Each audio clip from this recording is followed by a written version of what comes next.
Le 28 février 2026, le monde a retenu son souffle. L'exécution du guide suprême iranien et le lancement de l'opération Epic Fury par les États-Unis et Israël ont changé la donne. Mais au-delà des explosions, c'est un silence qui nous glace le sang.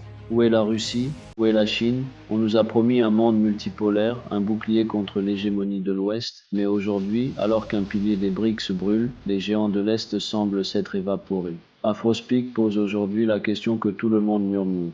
Sommes-nous face à des alliés crédibles ou à des marionnettes impuissantes? Regardez comment l'Occident traite ses amis. Quand l'Ukraine est attaquée, l'Europe et les USA vident leurs stocks d'armes et engagent leur propre économie.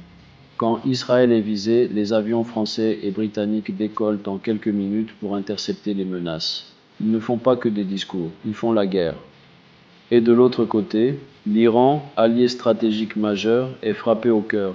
Moscou et Pékin répondent par des réunions d'urgence à l'ONU et des appels à la retenue. Est-ce que des communiqués de presse ont déjà arrêté des missiles? Pourquoi la loyauté de l'Est s'arrête-t-elle toujours là où le danger commence?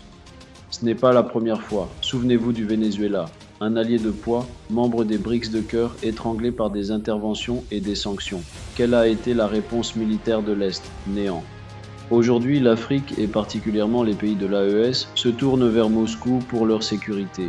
Mais si la Russie ne peut pas protéger l'Iran, un pays nucléaire, riche en pétrole et ultra-militarisé, que fera-t-elle si demain une coalition décide de frapper le Sahel? Sont-ils là pour nous défendre ou simplement pour utiliser nos crises comme des pions dans leur partie d'échecs contre Washington? La question est dure, mais elle est vitale. La Russie et la Chine sont-elles réellement capables de s'opposer à l'Occident ou ne font-elles que bluffer?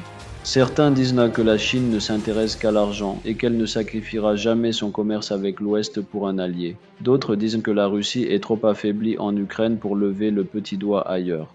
Mais alors, quel est l'intérêt pour l'Afrique, l'Inde ou l'Afrique du Sud de parier sur des partenaires qui disparaissent quand le vent tourne? Sommes-nous en train de quitter un maître exigeant pour un ami qui nous laissera tomber à la première tempête? Nous n'avons pas la prétention d'avoir la vérité finale, car le jeu diplomatique est complexe. Mais les faits sont là, l'Iran est seul sous les bombes. Alors nous vous posons la question. Après ce qui s'est passé avec le Guide suprême et le Venezuela, considérez-vous toujours Poutine et Xi Jinping comme des partenaires crédibles pour l'avenir de l'Afrique et du Sud global? Sont-ils des protecteurs ou de simples marchands d'illusions? Donnez votre avis en commentaire. Votre analyse compte pour l'éveil de notre continent. Afrospeak. La vérité blesse, mais elle libère.